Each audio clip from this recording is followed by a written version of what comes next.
Greetings. I am Legacy Moon, and this is True Crime and Mysteries.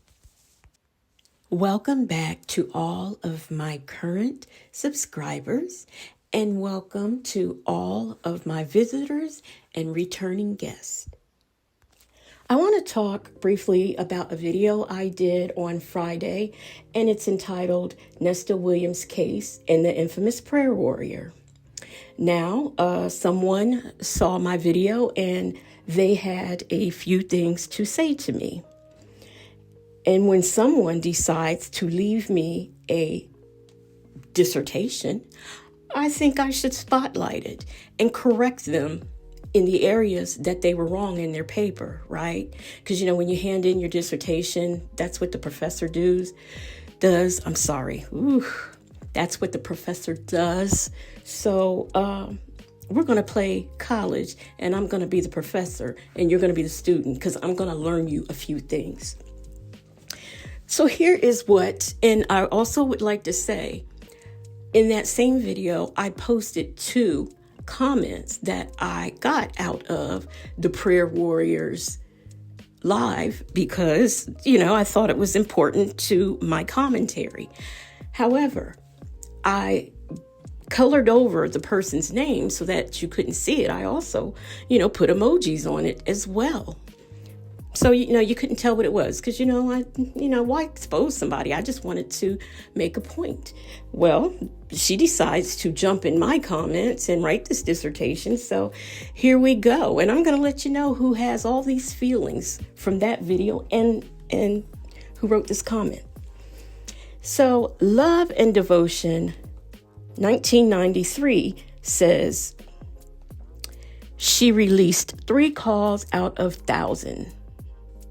Phone Calls from Prison has all the calls and has first choice on what calls she releases. I say to you, what is wrong or what is worse? The Prayer Warrior releasing a few of the calls she has, or that content creator wait for Phone Calls from Prison to drop and call, and they immediately go live and take her content to their platform and gain 15,000 views, cash apps, super chats, memberships. Phone Calls from Prison was courtesy to say content creators could use her content, but when does the courtesy become abuse or just plain too much? That is where the old saying, you give a person an inch and they take a foot. The Prayer Warrior is releasing a couple of calls, which is really only viewed by her supporters, is in no way harming Phone Calls from Prison or taking anything from her views or pockets, like other content creators that are taking every call and video that drops and doing hours-long lives. I'm not referring to smaller content creators that may use a portion of the call or just recap. I'm referring to the others. When the story first broke, it was Grown Woman Vibes, Bougie, Sylvia, and Wisdom's Daughter that were the main ones I watched. And then backfighting started. Or was that? Yeah, it says backfighting. Backfighting started. Wisdom's Daughter went with the Prayer Warrior on that field trip, but everybody turned on the Prayer Warrior. Then Wisdom's Daughter jumped from the Prayer Warrior over to Grown Woman's Vibes, and then her and Wisdom's Daughter got into it. It's because she was copying her style. These content creators have a problem. If some uses their content, but they have no concern about using Phone Calls from Prison's complete content every time she drops a call. I'm not a content creator and don't have a dog in this fight, but bullshit is bullshit no matter how you throw it. In case I didn't mention, this comment is posted on the top. It's pinned at the top underneath the video I'm referring to. So, Love and Devotion in 1993. Let me tell you a few things. First of all, why are you counting other people's money? Why are you pocket watching what these content creators who get 15,000 views on their videos, why are you counting what's going on in their and on their platform? Why are you getting involved in their members, their super chats, all of the things? Why are you doing that?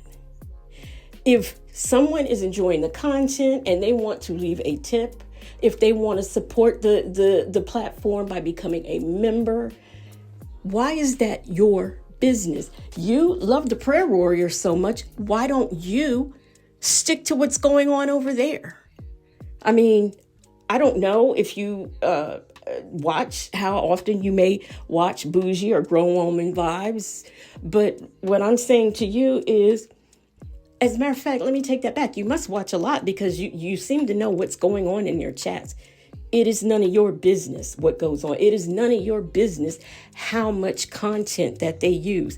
You don't know what kind of agreements or relationship any content creator has with phone calls from prison.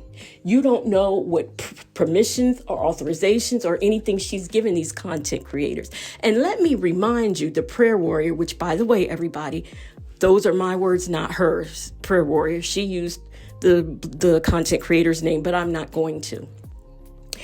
Let me remind you that when all of this started, she was reviewing the calls too, until she decided, or I guess until God spoke to her.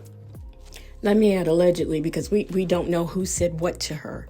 But she says God has told her to, first she becomes Sonia's friend. Okay, and then we transition from that into starting to see Nesto and starting to post.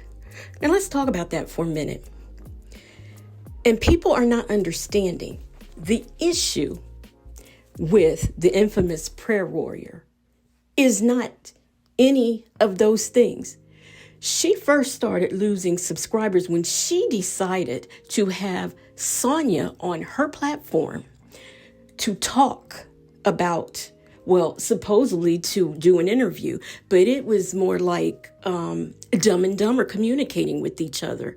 There were no answers. And then this Christian lady, this woman of faith, this woman who says God spoke to her, sat there and told somebody's side piece that God put her in his life for a reason. First of all, God put another woman to be a helpmate to someone who already had a helpmate that he was married to. Really? God did that? Okay, let's talk about that. And then let's talk about the fact that when you were doing that interview, there were some very cringy moments in there. And some of that is from what I hear because I didn't watch it. I just don't have the patience. So this is when you started losing people because you made that statement. Then you started moving funny. You're all out there stalking Shirley Strawberry, and you can call it whatever you want. That is exactly what you were doing, allegedly, because you went to that shop and you were trying to interview Panay. So let's not even play coy when it comes to that situation. I don't believe that these were coincidence. And word on the street has it that, you track people with air tags, allegedly. So how do we know that that's not what happened in that situation? So see, I'm talking to you, Love Devotion 1993, and your friend, the Prayer Warrior over there, who had a board meeting and decided this wasn't personal, it was business. Let me also let you in on something. Here's what my problem is. When I had my house, I used to hate when people walked their dogs and their dogs would come and shit in my yard and they didn't clean it up.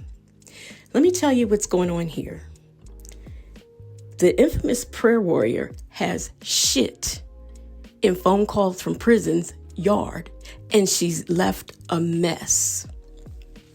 And this is what the problem is.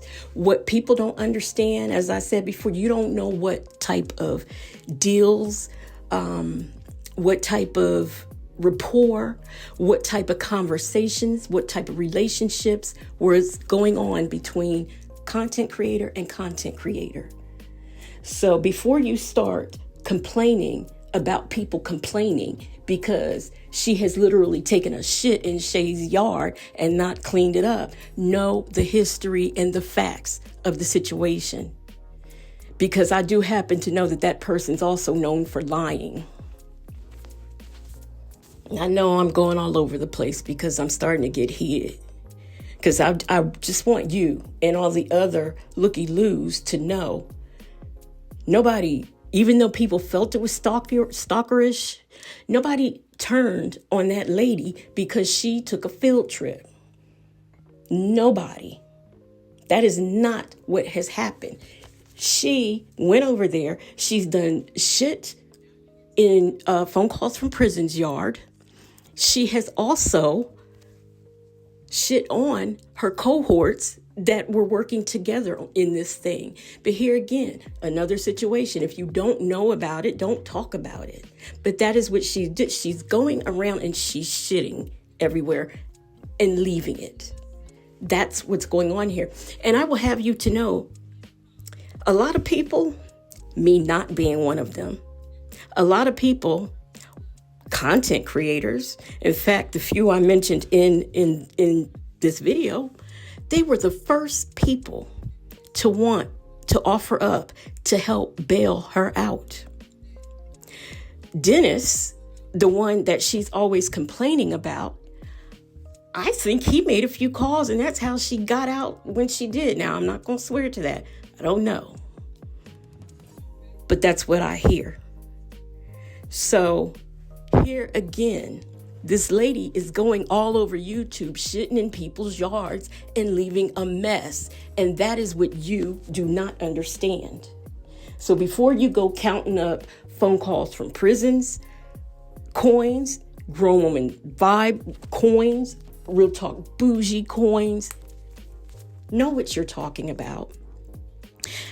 And they heavily, for your information, in case you did not know this, they heavily support phone calls from prison. I have seen them gift memberships over there. I've seen them do things over there. Have you?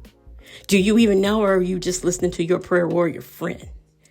So while you are running around trying to play Captain Save a Saint, get it together first. And don't you ever come in my comment section with this bullshit. That's what you don't do. I just want to say that to her and the 4 people who agreed with her. I want to also read another comment that someone wrote. They said, and this was underneath your comment, Miss Love and Devotion. They said, wow, she will be more successful going to get a job. To the Love and Devotion person, it's mighty funny that you don't know how the collaboration pays for all the individuals in the collaboration. So keep hate alive, as scripture states. He will make a table in front of my enemies. Phone calls from prison will be my only source, and I will only follow the ones who collaborate with good intentions, period. Here is another one. I believe every content creator, first and foremost, give much respect to phone calls from prison.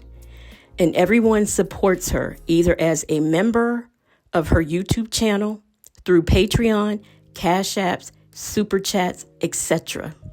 Phone calls from prison is getting support from everyone. Trust and believe, and more so now than ever, because no one likes what the prayer warrior is doing to backdoor her. So keep pocket watching and watch how she prospers. Now we have one more person who was windmilling for that warrior over there. And he wants to know, why is everybody windmilling for phone calls from prison? And I had to let him know that nobody's windmill. That's not the point. If you don't understand the point, and if you don't know what has gone on and what these collaborations are and were, don't speak on it. So it's not weird because, he thinks we're a bunch of weirdos for even being concerned about it. And everybody has a right to speak their opinion. And everybody has a right to request the calls. Yeah, that's true.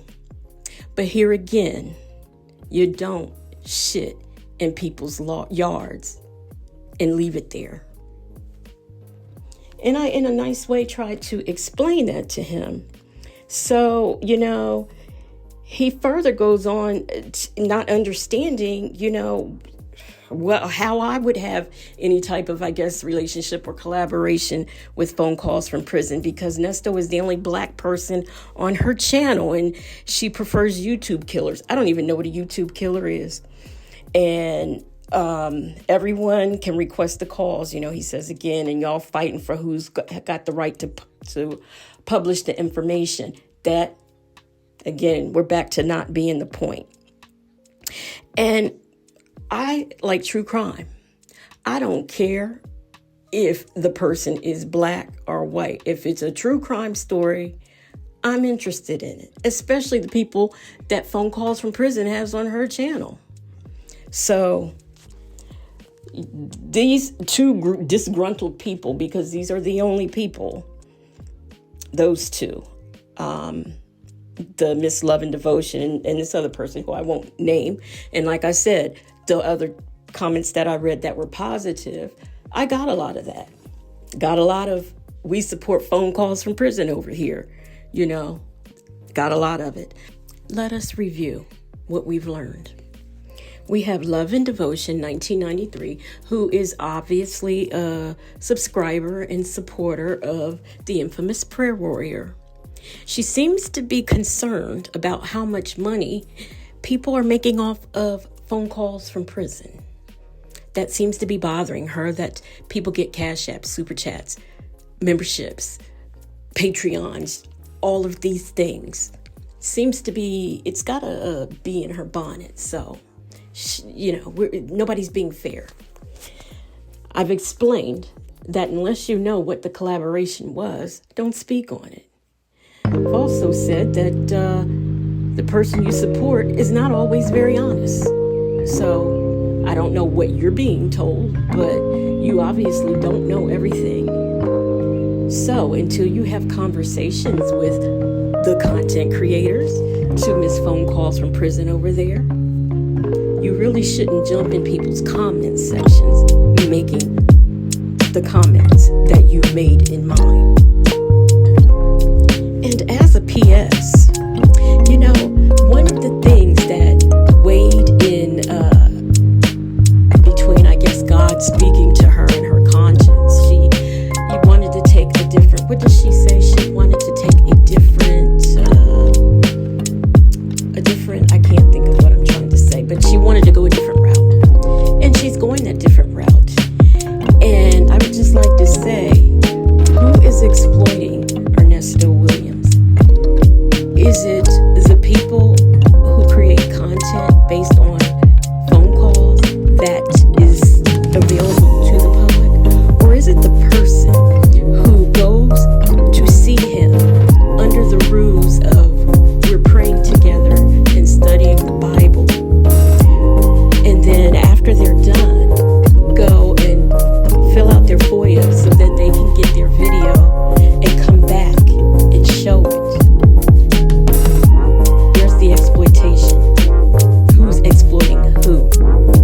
Furthermore, and another reason why people are disgruntled is because this lady sat and did a live to give the results of the investigation that she has done on a victim, the victim's family members, their criminal records, in which, by the way, that particular victim has none. She has taken that information and put it all out there on a live. She she has, I don't know what the aunt and the mother, it's just ridiculous. Okay, then she gives this information and pictures that she's gotten off the internet to Nesto's side hand. That's just unethical. And this is another problem people have with her. The victims themselves. She victim shames and victim blames. She sits right there on her live and does it. So it's a combination of things as to why people have a problem with her. I am until you've been a victim of an essay, you don't know what it's like. So that's a very sensitive topic for me, and it is a very sensitive topic, period. The position that the prayer warrior is in is a position of her own doing. And my big thing, which here again comes ethics, not only is she praying with this man, going over the Bible with this man, having conversations with this man's side piece, she has the nerve to have a Rule 22. And I don't think that's right. She also talks about how buddy she is with Judge Manning. And I want to tell you something. I find it hard to believe that Judge Manning, with her background, is having ex parte conversations with the likes of her. Find it hard to believe. So, I'm done. I'm done with this rant. Don't you ever come in my comment section with this mess again. And before I go, I want to read something to you. I want to say I am Legacy Moon. And this is True Crime and Mysteries. And I'm going to get back into my true crime thing. If you are not subscribed to me, you're going to be missing out on some things. And I want to leave you with this. What I leave you with is something that is written in the description underneath the Nesto Williams videos over there at Phone Calls from Prison. These calls were acquired and paid for by this channel through the Freedom of Information Act. They have been redacted and edited by this channel to meet YouTube guidelines and for listening purposes only. Special thank you to our viewer and fellow YouTuber at Love, Lies, and Lace Fronts for this recommendation. And if you don't know, Love, Lies, and Lace Front and Real Talk Bougie are the same person. Shout out to her. Shout out to Grown Woman Vibes. And shout out to Phone Jones. If you are not subscribed to these ladies, you're missing out. And I'm sure I don't have to tell you. Make sure you're subscribed to Phone Calls from Prison.